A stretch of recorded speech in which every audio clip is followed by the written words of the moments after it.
در تالار ورزشی کامبات فدراسیون صنعت محاربه‌های آمیخته تاجیکستان چندین چمپیون‌های جهان تربیت یافته و پرچم تاجیکستان را میان مردم سیاره بلند برداشته‌اند. محمد جان سیدزاده از زمره همان ورزشکاران به حساب می‌رود که از سن 7 سالگی به رشته ورزشی صنعت محاربه‌های آمیخته مایل پیدا کرده در این راه پخته و سفته گشته است. چون اخلاص و هدفش خالص بود، در راه پیش گرفته‌اش استوار گشت و توانست در مدت کوتاه میدانداری نماید و رقیبانش را شکست دهد و به پیروزی نائل گردد. بارها در مسابقه‌های ناحیوی، شهری، جمهوریوی و آسیایی اشتراک کرد و قوا و نیرویش را سنجید و خود را در این نمود ورزش آب و تاب داد. پس از چند توانست راحت بگیرد به مسابقه‌های جهانی و این دفعه رقیبانش تماما ورزشگران بیگانه از قوم و ملت‌های گوناگون بودند. هرچند در قلبش یک احساس ناباوری بود، ولی هر بار اطراف وطن و سربلندی ملت و دولت پرافشانی پرچم فکر میکرد، نیرویش دوچند میگردید و شانه از زمین بالا میکرد و کمر محکم میبست و رقیبانش را شکست میداد تا اشک شادی از دیده هموطنش بهر پیروزیش بیرون گردد. در جمهوری تاجیکستان زیاده از 30 مسابقه‌های جمهوریوی گذراندم که در همه آنها دست بالا گردیدم و 2 کرات قهرمان جهان میباشم.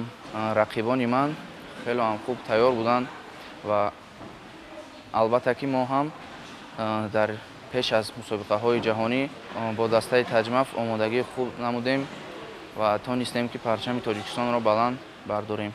المپیادی که در شهر پاریژ فرانسه برگزار شده بود که زیاده از 54 دولت دنیا اشتراک کرد، زیاده از 5000 طلبگان بودند. در آنجا توانستم از فن الگبرا جای اول را اشغال نمایم. در تالار کامبات امثال محمد جان ورزشگران قوی اراده کم نیستند که با تلاش‌های بی‌آخرشان پرچم ما را پرافشان کرده باشند. اگر گوییم که این همه دستاورد و موفقیت‌های بی‌پایان زحمت چندین ساله مربیان این رشته ورزش است، سهل نخواهیم کرد، زیرا مربیان شایسته پی تربیت نسل نورس و جوان و حتی کلانسالانند که نتیجهش مدال و افتخارنامه‌های به دست آمده ورزشگران است. در سال گذشته 2023 دسته منتخب جمهوری تاجیکستان بین کلانسالان موقع یکم را اشغال کرد در جهان. ما در جای یکم هستیم. دسته منتخب جمهوری تاجیکستان بین کلانسالان. بین نورسان باشد ما در موقع سیوم هستیم.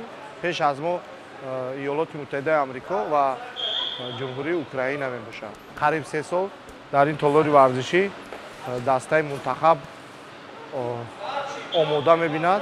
پیش از همه مسابقه‌های بین‌المللی ما کوشش می‌کنیم که مربیان از نمود ورزش‌های گوناگون را جلب کنیم تا دسته منتخب را همه جهت آماده سازیم.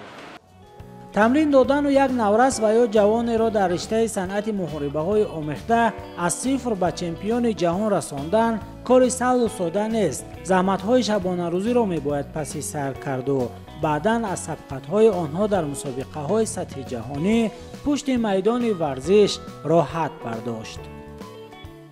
برای چمپیون جهان شدن تقریباً 10 سال لازم است که ما چمپیون جهان تیار کنیم.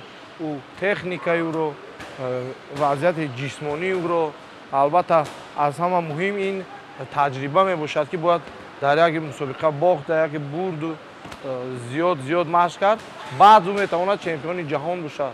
بسیاری‌ها میبینند مدت کوتاه تمرین میکنند و میبینند که از تمرین آنها فایده نیست و بس میکنند میرن، ولی که بچه‌ها هستند که از کودکی تمرین میکنند.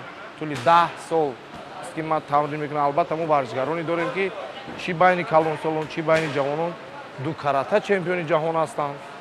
با در آینده کوشش میکنیم که این ورزشگران رو پیش بریم.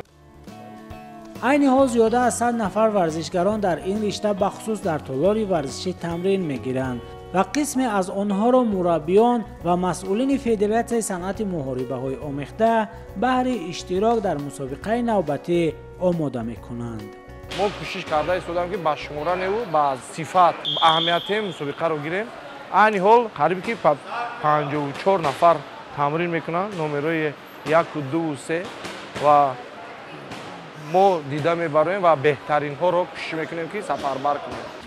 моҳи августи соли равон дар шаҳри Абу-Даби чемпионати ҷаҳон баргузор мегардад ки ман дар вазни 57 килограмм дар сину соли 16-17 сола баромад мекунам ва мехоҳам ки дар ин чемпионати ҷаҳон ҳам сеюм маротиба ҷои аввалро ишғол намоям.